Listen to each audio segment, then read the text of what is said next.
guys? Jessica Langenberg here with Leadership Resources for Accelerate.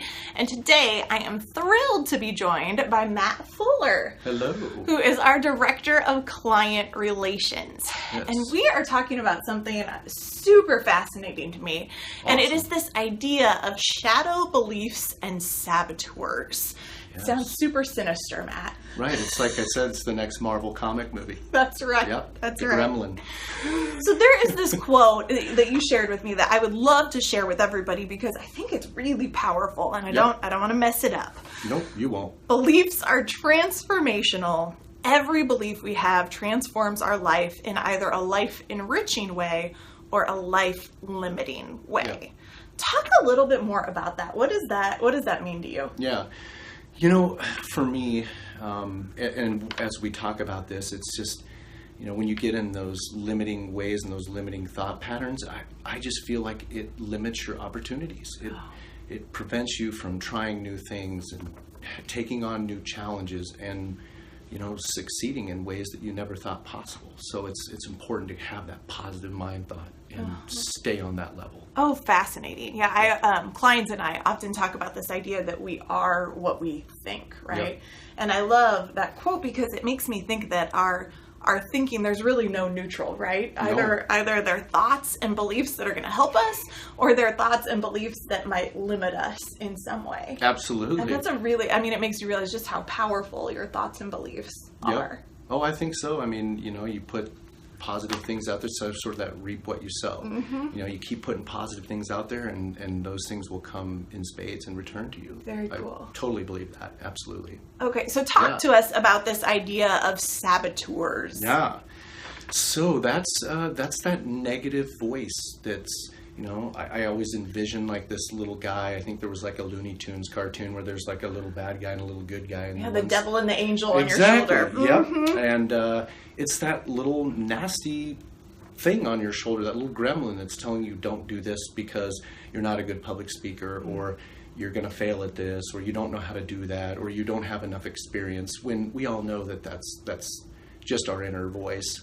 And it's that self-limiting belief, and you know, figuring out ways to quiet that is really important. Oh, interesting. So when I've got that voice in my head telling me that I can't or I shouldn't take that risk or you're going to fail or whatever the case may be, that's really my saboteur. Yeah, it's like the dark and the light. I always struggle with that. Like just being completely authentic with myself. Mm-hmm. It's just like always fight that battle. Like how do I... You know, I'm always trying to quiet that voice to make sure I don't limit myself. Yeah. Clients and I have a lot of talks about internal storytellers. And those internal storytellers we have that can take a fact and twist it into this like nasty, ugly thing that harms us or limits our effectiveness or impacts us negatively in some way. Yeah, it totally does. All right. So what are some examples of saboteurs? Yeah.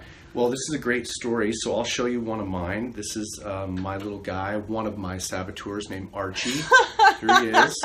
Ooh, Archie, say hello. He has lots of arms. Yes. So I'll give you kind of an idea. Archie is it was a saboteur that I uncovered that was my overarching ability to try to do too much and not being protective of my time. Okay. So as I dug deeper into what is going on there, what I found was I felt like people would think I was more successful if I was just doing all these things and getting all these things done, and I'd look really productive, even though I probably wasn't being that effective or efficient. Sure. So I found Archie and realized that, you know, I don't have to do everything and be everything to everyone. Interesting. Yeah. So you took that idea. Fascinating, yeah. And I had a gentleman, just to share real quick, that I had coached in the past, and one of my favorite guys, but he's a big dude, and he's like 200 plus pounds, and I thought, okay, we're gonna do some coaching, and the saboteur conversation come up, and I'm like, I'm gonna just go for it, because he's either gonna tackle me like a linebacker, or he's going to have an amazing... You go one of two ways. Yeah, it's going to be a pivotal moment, or I'm going to get tackled. Well, he came back the next week, and he had uncovered GRIAMI. GRIAMI? Yes, that was his saboteur, which is an acronym, which is really funny, but I'm not going to share it. But I just about died when he told me this, and I'm like, I could see his whole world changed. And he's like, man, I found like several others that I'm exploring, and I'm like, you got it. Interesting. You got it. So it's almost taking that voice in your head and giving it a name. Yep. So you recognize, like, you don't have to own it. Right.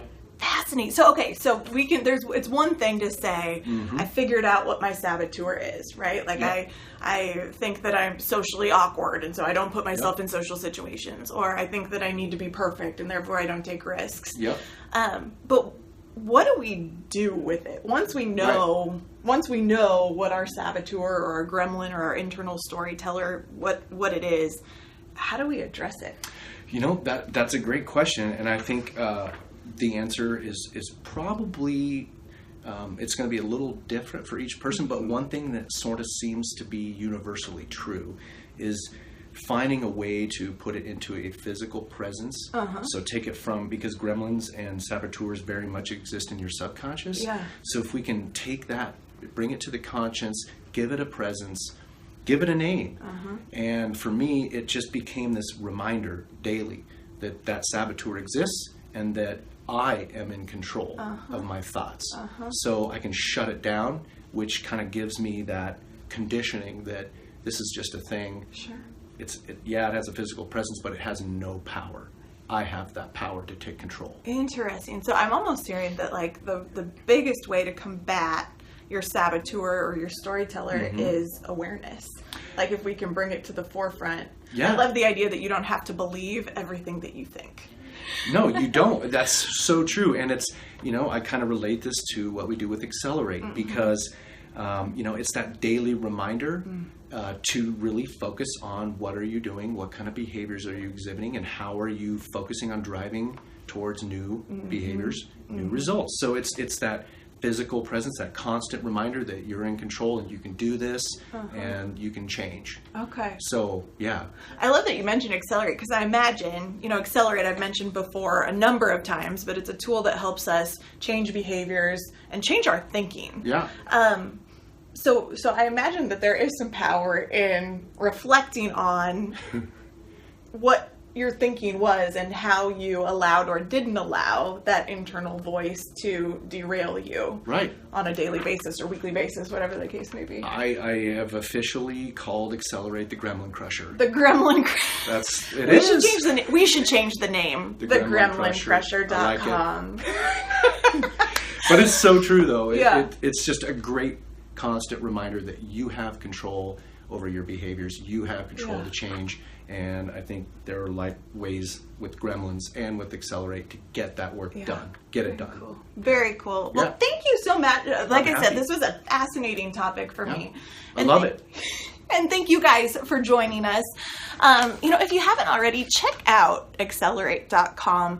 Mentioned, it's a tool that helps us examine our thinking, examine our behaviors, change those things in order to drive better and different results.